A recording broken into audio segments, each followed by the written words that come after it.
Okay, hello everyone. Thank you for joining us. My name is Audrey Anderson. I'm the Marketing and Communications Coordinator at Golden Shovel Agency.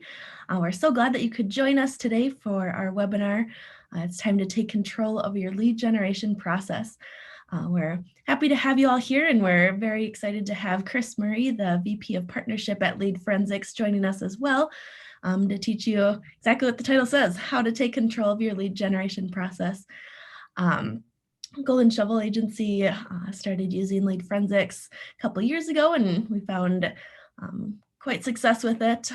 Before we were kind of strapped down by people having to fill out a form to get their information to see who's on our site. And I know a lot of you can relate, but after lead forensics, we're able to still see who's on our website and what leads we've got without them having to fill out a form and actually give us all of their information and take that time to fill it out. So I will turn it over to Chris Murray, who will kind of go a little more into that and how that we can help. Perfect. Thanks, Audrey, and good morning, good afternoon, everybody. Great to speak with you all today. Audrey, can I share my screen? I think you might need to Yep. just stop and then I'll share everything. But yeah, just wanted to take out a little bit of time today just to introduce you all to lead forensics and how really to take control of the opportunities coming in from your website. As Audrey mentioned there, lead forensics and Golden Shovel have been working together for about 3 or 4 years now. And in speaking with Ron and the wider team at Golden Shovel, the challenge they had initially before they started using lead forensics is that they were investing in pay-per-click and SEO and social media advertising, driving a lot of traffic through to their website. But they were reliant upon somebody filling in the contact form, somebody picking up the phone or emailing in. And typically, that's about 2.5% of your website traffic. What lead forensics does is we have created some technology that identifies the businesses on your website.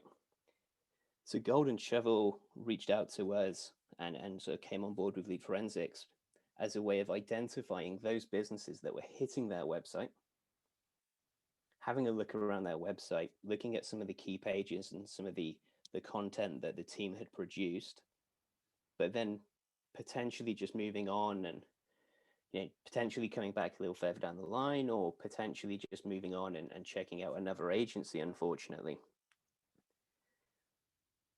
So they started to use lead forensics to identify those businesses that weren't filling out the form or picking up the phone, and started to reach out to them via email and phone and potentially LinkedIn. And we can sort of dig into a couple of strategies during this webinar. Started to get contact with those EDCs and those businesses that they were speaking to. And because they started to see success and started to win contracts off the back of this, they wanted to introduce it to their clients. And that's really why we exist. That 2% of your website traffic will reach out to you. We're going to sit there and say, these are the businesses in that remaining 98%. What we have up on my screen here is a live portal using our sister company's data.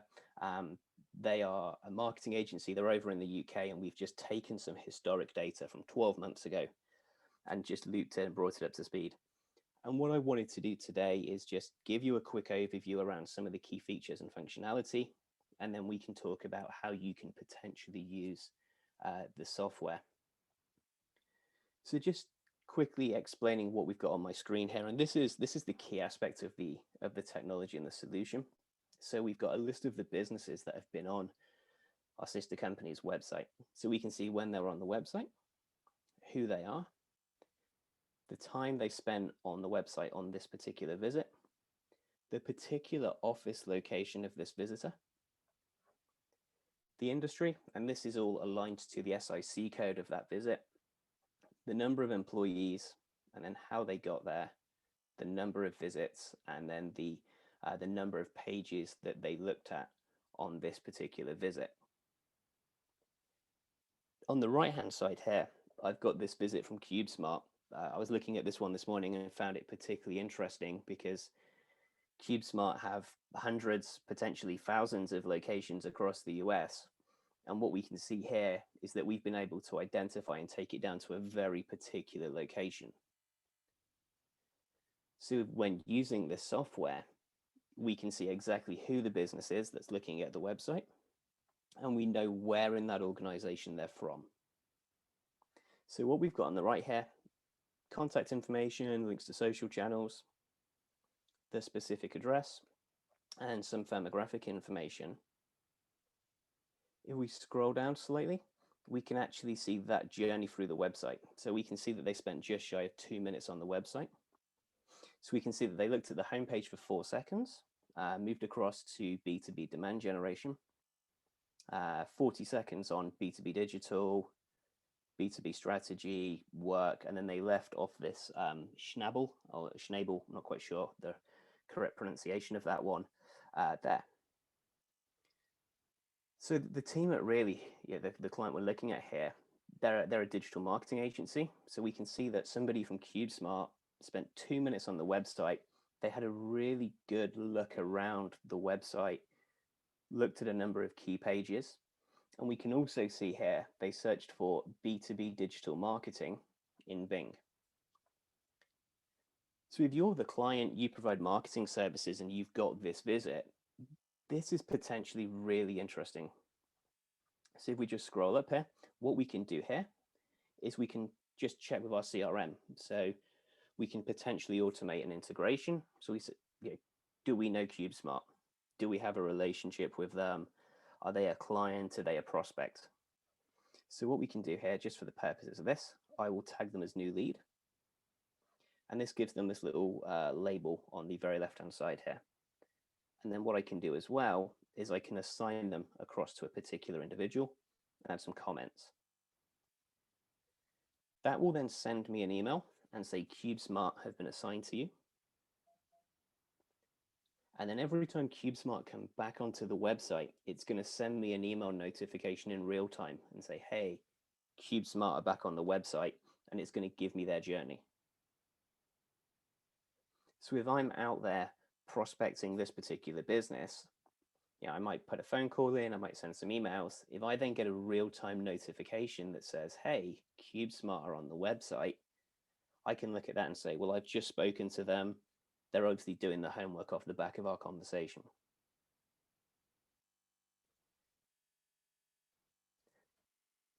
Built around this, there's a whole host of automation. And one of the features that we've got down here is a contact database. And we can procure phone numbers and email addresses. So again, using this example, digital marketing agency, I can put a little filter on here. I can say I want to speak to somebody quite senior in a marketing role. I'm just going to apply this filter. And it drops it down to 5, 6, 7. So I've taken it from multiple thousands of prospects down to 7 potential people here that I may want to reach out to. I can then take it a step further because I know it was somebody over in Fort Worth. So I could jump across onto their LinkedIn and look for somebody in a marketing role at CubeSmart in Fort Worth. And then from there, I can do some outreach, whether that be a phone call, an email, a LinkedIn connection. There's a whole host of different strategies that I can employ to reach out to somebody at CubeSmart. Audrey, does that align with how Golden Shovel use it? Any sort of questions from yourself around what I've shown you so far? Oh yeah, that's absolutely what we do. It's great to see all the different information you store, and we can see exactly where they've been and when they're ready to be reached out to, or kind of keep watching. Perfect. I know when you yourself are looking at the platform, you mentioned that you distribute the businesses and the opportunities to the wider team. Yep. I will reach out to our sales team and we'll collaborate and kind of grab our information from all over that we've got on certain prospects, and lead forensics is a great tool to have with that to send to the sales team who might not have enough time to be looking through all the leads. Perfect. And how are you doing that? Is it based on sort of like geographic territories? So you've got a rep covering a particular couple of states, or how Yes. do you sort of divide it out? There's, yep. So for our sales team, we do divide it by territories. They've each got their states that they cover. But then on Lead Forensics, we'll also be kind of sorting things by what pages they're looking at, what type of industry they're in, versus, I guess, for us, like working with economic development agencies or utilities. Perfect. Perfect. So I know you were sort of saying as well, one of the ways that you do this is using some of the automation in here as a way of sort of automatically splitting out the opportunities based on some of those filters. And so as a quick example, we could have, say, Southeast, and then we could have a real-time notification. We'll send it to the relevant sales rep that covers the Southeast territory. And then what we can do here is we can select state, and then we can do, say, Florida, Georgia, we can do West Virginia, etc. So what we can do here is we can build out this this custom report. And what would happen here, as soon as a business based in one of these states hits the website, it would be sent across to this particular individual on an email. And what we can do alongside that is we can sort of customize these reports and add in multiple filters to really sort of like narrow down and get quite specific with the audience. So I've just done location there. You know, we can base it on the industry, the size of the business. We can also do it with how they engage with the website. So I know a lot of our clients, not only are they based sort of geographically, but they're based upon particular services or products. So what they do is they say, okay, we want to add a filter to split it on this particular page. So if a business in Florida or Georgia looks at this particular page, then we want that to go to this particular individual. Whereas if they look at a different page, send that across to a different person there. And then it sounds like you're then taking some of the additional data that doesn't get sent across in an email and sharing that with the guys to sort of help them. Correct. Yes. Perfect. Perfect. And that's the sort of the key aspects of the platform around the visit list here and the ability to use some of the automation to divide out or distribute the data. There's a whole host of reporting and analytics built into it as well, and that we can definitely go for at a different time. But for the purposes of today's webinar, I think they're the sort of the key aspects I wanted to cover off. Any questions at all from yourself or any of the attendees, Audrey? Yeah. Well, first of all, Ron Krisha has joined us now, our COO and CFO. So if he has anything to add, he can. But we did have one other question come in. Is there a way to sort the leads more than just the last 14 days or do some kind of custom sort? Yeah, absolutely. And so we can select a pair and we can go back to whenever we like to, or sort of completely customize the timescale and what data we see here. What we can also do as well is we can start to filter this data. So if I just select filters here to give this a second to load, we can start to filter this so we automatically hide particular audiences. So they've got one set up already here, so we only show US businesses. But if I just come to add criteria here, we can sort of completely custom build out an audience. So we can base it on businesses that have been assigned to a particular rep. We can base it on businesses that look at key pages, they're in locations, particular industries. Whole host of different sort of filters around like their sort of firmographic and contact information. We can set it on size of business, so we can get really specific with what we see. And what I often see around this with clients is they have multiple filters and then they can very quickly flick between them. So as an example, we could set up a filter here. So we only want to see those businesses that are assigned to Ron. So then Ron can dip in here and quickly put this filter on, and it cuts out everybody else except the businesses that he's talking to or engaging with. We've got clients and users that filter it based upon their marketing. So if they are investing in pay-per-click or email marketing or a different marketing strategy, they say, right, I only want to see businesses that click through from this particular channel. They'll add this as a filter here, and again, cuts out all the noise and really allows them to dig in and measure the true ROI of that particular advertising campaign or marketing strategy. Great, thank you. Ron, did you have other questions or comments you want to add? Sure. Well, thanks for, Chris, thanks for doing the demonstration again. One of the things I would add, and just to share with all the participants, since using lead forensics when we first started with you, I can tell you this is probably the single most used tool that I have when I work with clients, and we compare the success of their marketing strategy. Too often, I hear a lot of claims on economic development of what people can do. This gives me the data. I mean, when we come in and I put a strategy together for a client, this is really the tool that I go to when I parse out all the data and then I slice and dice it. And we can be very surgical in our targeting. So, for example, I have clients that in the West Coast, they wanted to hone in on aviation manufacturing industries. And so we can put together an ad campaign with a strategy behind it. And then I can actually evaluate and tweak throughout that campaign as to whether or not we're hitting those targets. A lot of companies will come in and we'll see what they've done, and they'll just say to their clients, they're like, oh, look, here's the Google data, and we can show you, some real top line stuff.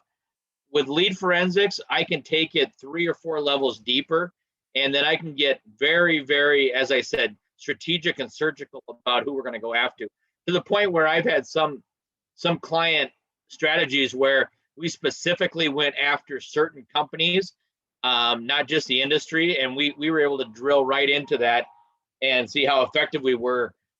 It's super awesome. I mean, it's just a great tool. And like I said, I can't speak highly enough about having this in your tool bag and a go-to when you go back to evaluate the information and present it to your board, or to make sure that your strategic marketing is actually working.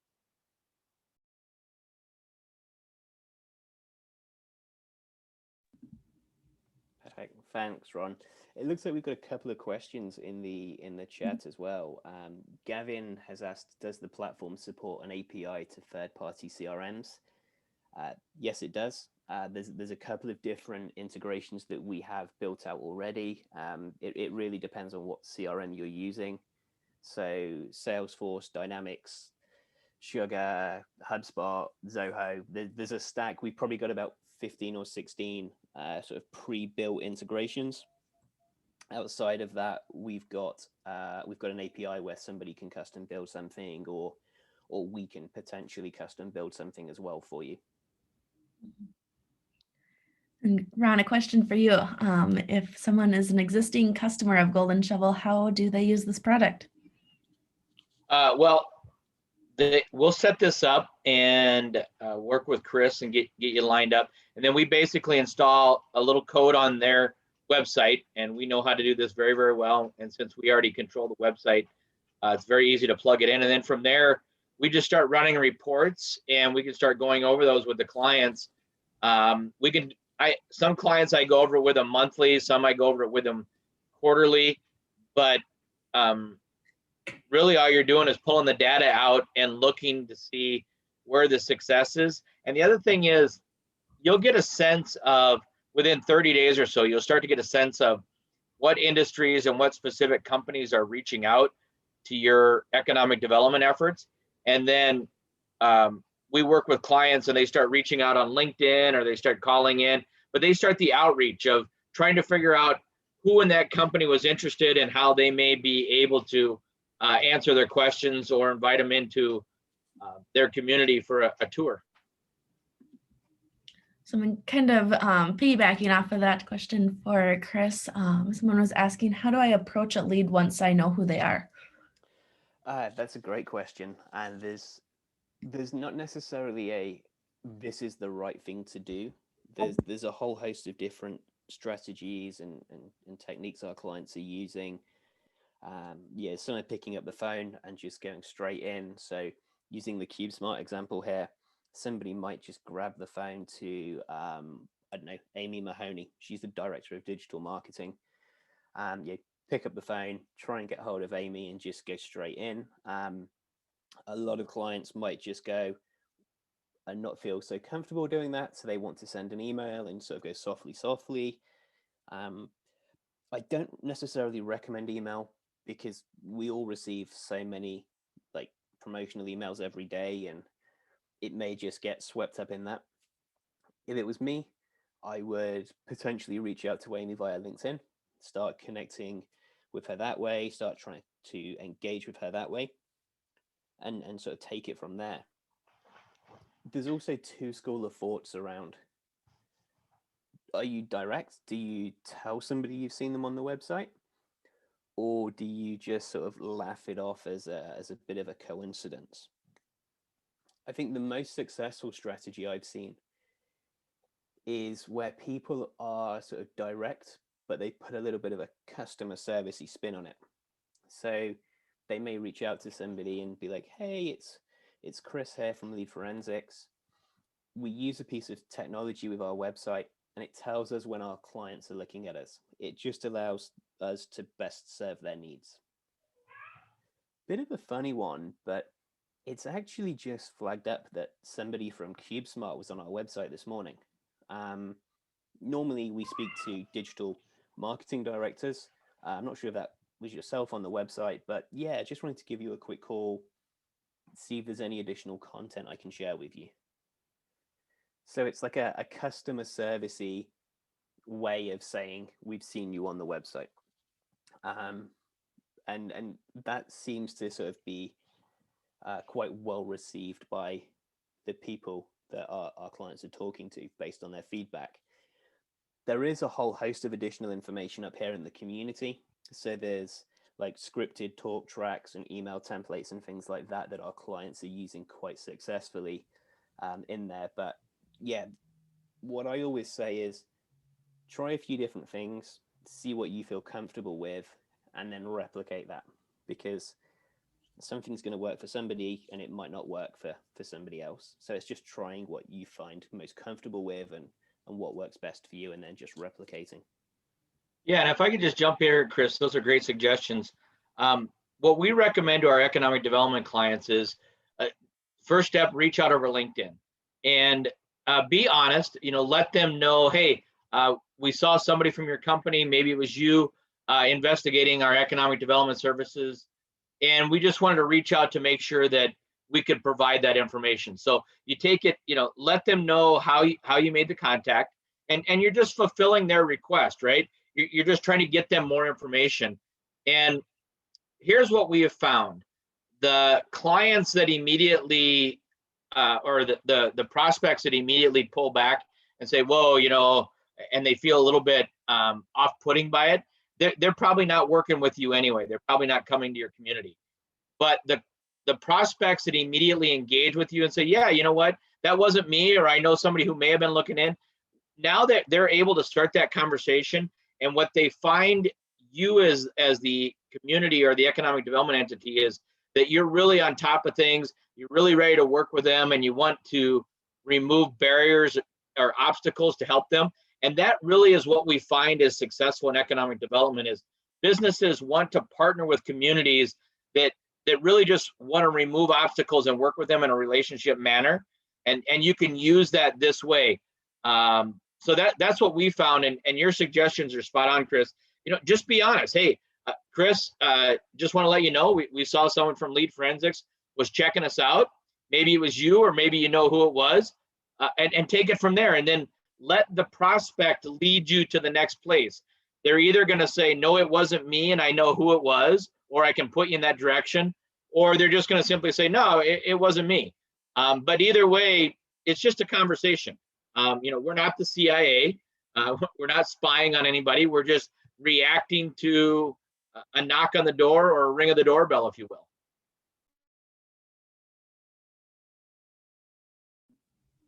Perfect. Thanks, Ron. We've got another question from Gavin as well. They're using the Zoom Prospector Enterprise tool, and they're wondering if this provides the full suite of functionality. I'm not too familiar with Zoom Prospector, but if you take this through Golden Shovel, then yes, it does.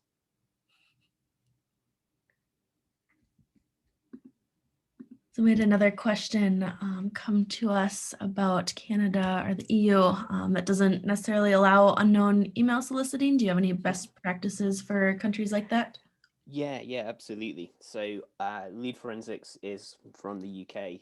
My accent might have given it away slightly. So we've been very conscious of GDPR and everything like that. And then there was the CCPA over in California that came out, and can spam up in Canada. And then I saw yesterday that Virginia is implementing some privacy laws as well. So yeah, we've been very, very conscious of all things like that with the platform, and everything that we share with you here is completely clean from like a GDPR, CCPA compliance sort of perspective. When it comes to can spam and things like that, the wording sort of we use is, we're providing you with this data for you to start a business relationship, and it's effectively on our clients to not go and grab everybody's email address from here and then send them an email newsletter. It's very much designed as somebody from this organization was on your website, go and reach out to them, prospect them from a business relationship perspective. Don't start sending them email newsletters and marketing to them en masse.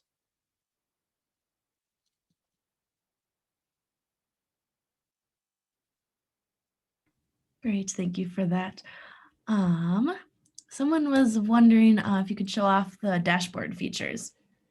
Yeah, absolutely. So I will keep it and I'll come use this tab. So the dashboard, I refer to this aspect of the platform as like the analytical hub to the platform. And it's really designed to provide a snapshot of whatever's happening on your website currently. And you can completely customize this. So we can pick and choose how many tiles or widgets we have here. And then we can pick and choose like different widgets that we want to pull in. So they've got a couple of blank spaces here. So what we can do is we can pull in, say, I don't know, employee bands and countries.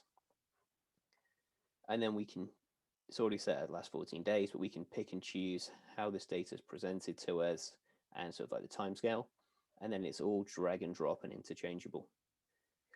And each user on an account can have their own custom dashboard.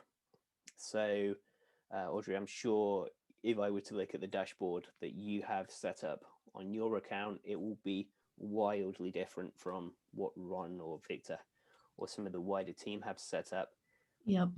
And I always say, like, this is just to provide you with a quick overview of what's going on. A lot of the information that we see here, you will get from Google Analytics. The real difference is we're telling you the list of businesses and we're telling you the industry. But the states and the visits and referring sites and things like that you'll get from there. But this is hey, here's a quick snapshot. This is what's going on right now. Yes, one of my favorite parts. You can see all of it at once. I don't have to get some from here, some from Google Analytics, some from HubSpot. It's just right here. It's got all the information. Exactly that. And a lot of our clients as well, if they look at the opportunity or the options available to them, if you're a VP of sales, you probably don't care about landing pages and exit pages. All you want to see is the most recent companies and the most active companies. Whereas if you're sitting there with a CMO hat on or looking at this from a marketing angle, all of this information is going to be relevant to you in sort of one way or another.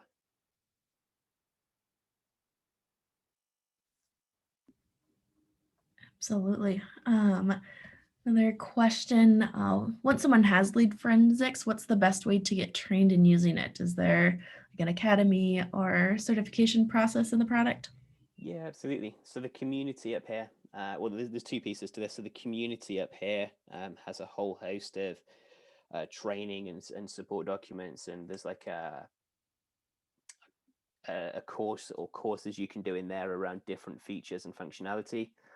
Alongside that, yeah, speaking to your account manager at Golden Shovel as well, and they can provide some support, or they can loop me in, and we can carve out some time and have a bit of a training session to look at particular features and functionality. Perfect.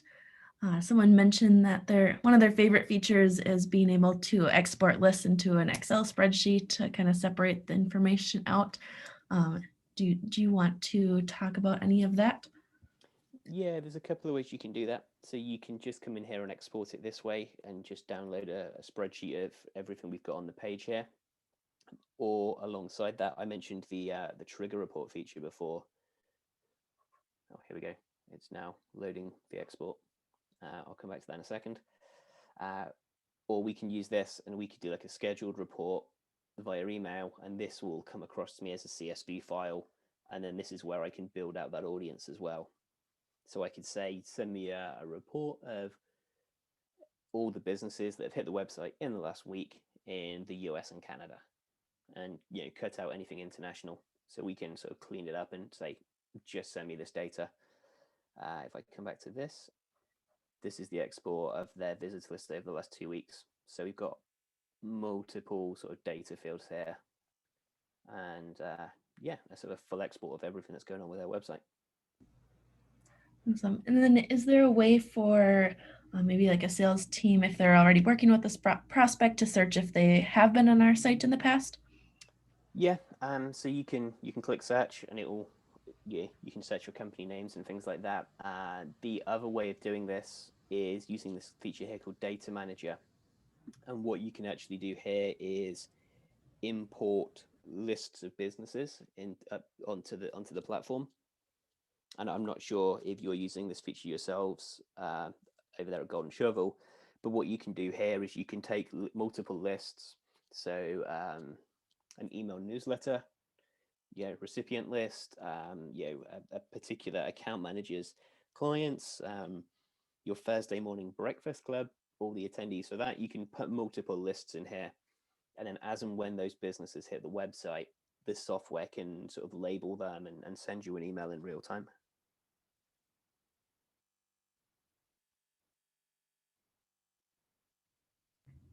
Awesome. Just reading some more questions coming in to us. How do you assess the quality of your leads? That's a good question. There's multiple ways you can do that, and it really depends on what you're looking to achieve and how you're looking at it. If I just come back through to the visitor list here, so give us a second to load, but we can look at the journey. So what they've engaged with on the website. So did they look at key pages and sort of engage with key content on the website? Have they been on the website multiple times? Like, are they a repeat visitor? How long they spent on the website? How they got to the website? There's a whole host of different ways of sort of looking at it. CubeSmart, the example I showed before, they spent 2 minutes looking at the website and looked at a real number of key pages here. So, if I was a marketing agency and I saw this visit, that's really sort of red hot. Let's just pick a different one, Tesla, because they're at the top of the list. Everybody wants to work with Tesla, I'm sure, but so we can see here they came straight in onto the careers page. So that one's perhaps not quite as interesting because it might be a job seeker.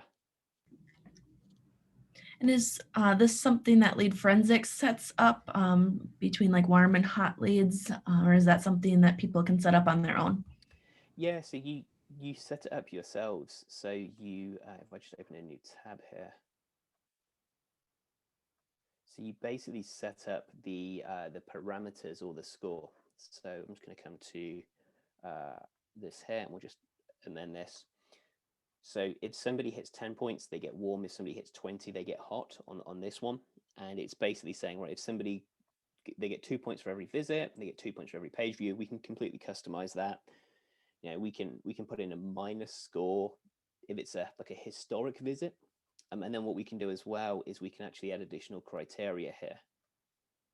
So we could say, right, if somebody's in a particular industry, if I'm working or I'm trying to attract aviation and aerospace to my sort of geographic area, I'll be like, right, industry, and then we'll go aviation and aerospace.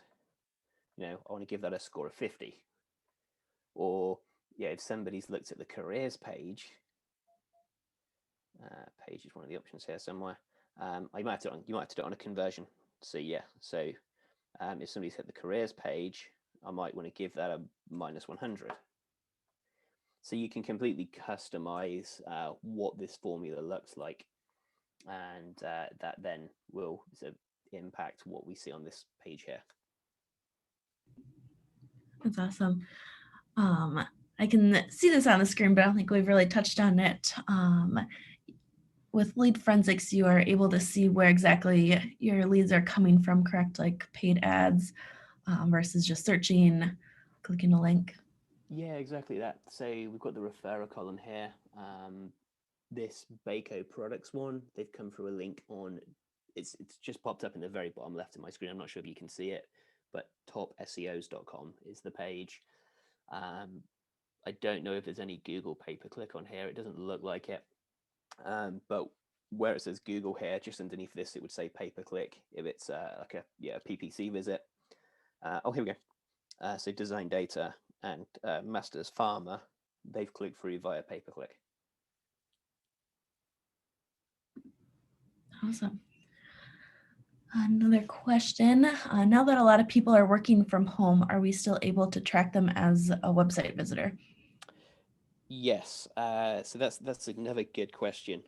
So when everything kicked off, 12 months ago now, and when people sort of started working from home, what we noticed very quickly, pretty much overnight, is that the number of businesses that we were able to identify dropped off really quite quickly, because the way the technology works is through IP addresses and identifying corporate IP addresses. So everybody instantly overnight was connecting from a Comcast internet connection or something similar. So what we noticed is we probably overnight lost 50% of the businesses that we previously showed, or potentially would attract a week prior to that. Ever since then, we've been identifying more and more and more, and there's a couple of factors behind that. So larger organizations typically implemented VPNs, so that if people were connecting from home, they had access to the office networks and shared drives and things like that. So quite quickly, there was a big sort of step back up. But alongside that, we've invested $12 million since the start of COVID on basically data, IP data, cookie data. So there's a lot more businesses now showing than there were 3, 4, 5 months ago. Typically, we're showing about 20% of a website's total traffic. And that fluctuates on a client-to-client basis. Some clients get a little less, some clients get a little more. And it really varies and depends on who the client is and who's Googling them. Two examples I can give you. We've got a couple of different divisions of Samsung, and we've also got Deloitte. So Deloitte have a very strong identification rate because people don't typically sit there in the evening and Google Deloitte. Whereas Samsung, on the other hand, they get a lower percentage of their traffic is businesses, and that's because they do get quite a lot of consumers hitting their website looking for the latest Galaxy phones or whatever it may be. Ron might want to sort of add in and sort of comment on what he sees with our existing clients. that we're working on together. But I suspect that it's probably one of the stronger sort of verticals, because it's quite a niche area that you're operating in, and it's not niche is probably the wrong word, but it's quite specific with what you do around key pages on an EDC website. I guess the only thing I would add is one of the tenets that we have is if we find something that's working, we do more of it. And so when I see things like this in the data, it gives us the ability to streamline and just get simple, right? Let's just do what's working and do more of it. I think what I would, the other thing I would add is a lot of times we hear people ask us to do certain things for pages because they think it's a good idea or they've heard it's a good idea. By going back and looking at the data here and really looking at what the best practices are, that's what we spend our time on. I don't know if that helps, but. Yeah, absolutely. Don't change what's not broken. Yeah, we just, we have a company mantra that you do it until it no longer works. I like it. We are getting towards the end of our questions, so if anyone has one towards the end here, definitely put it in the chat or the Q&A. One we have right now is, you've mentioned how maybe marketing and sales uses lead forensics a little bit differently. Do companies get different logins or profiles? Can the whole team use it? How does that work? Yeah, absolutely. So anybody can be a user. It's not limited by seat or anything like that. If somebody takes a license to this, they can have as many users, as many reports, and sort of the categories. And there's no additional fees that they'll find for adding people or anything like that. One other thing that I thought I would add as we're getting to the end here, when we work with our clients, I'm always very cognizant that our clients are reporting to a board. So on a monthly basis, they're bringing their efforts to a board for approval or for review and so forth. One of the common things that I hear a lot of is that an economic developer, I'll give you a specific example. In a company, in a community I'm thinking of, they brought their statistics, their Google Analytics, back to their board, and they present the numbers to the board. Well, usually the boards are made up of community business leaders and so forth. And in this case, one of the community members owned a car dealership, and they looked at the analytics data, and immediately they just did the calculation in their head. They're like, oh, well, when I know how much I pay for my website, and I'm looking at the traffic, and you're not getting as much traffic as I do. So they, of course, divide the dollars into the traffic. And by using lead forensics, I can turn that conversation around, because the first thing is when I presented to that community and I brought their lead forensics data, I said, first of all, you have to realize we're not selling cars here. Your economic developer website is not doing retail. It's not offering promotions. They don't have coupons. They're not giving you 10% off and go get a ham at the local grocery store. So we're not attracting that kind of traffic. And then I could show them what we were really honing in on was industries, businesses, and organic growth. And it's a whole different calculation when you look at someone that may be buying a product. Let's say it's a $15,000 car. Yeah, you can get a whole bunch of traffic and you can do the numbers and you can realize what your cost per visit is. But when you look on the economic development scale, you're trying to attract someone that could be investing 50 to 100 to 200 or more thousand into your community. So you really have to be targeted about that. And that's helping these community boards understand that it's not about volume. It's really about targeted quantity. That there's only a finite amount of light manufacturers in a certain space or in a green energy, and it's really about honing in on that industry and not just trying to get anybody who's going to click on your website. So that's been a very big help as we try to advocate for our clients to show them how the community efforts that they're doing with their economic development website really are leading them to the ultimate goal of economic growth. Whereas many of these boards, like I said, they look at their own statistics and go, well, I have a WordPress and I'm getting all of this traffic. And I ask them, well, how many of them are really converting to customers? And they don't really usually know that number, but we can show that with lead forensics.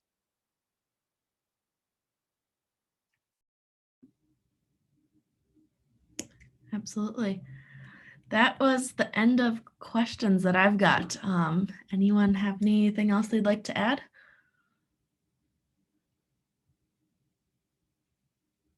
If not, this has been very fun. Lots of learning happening today.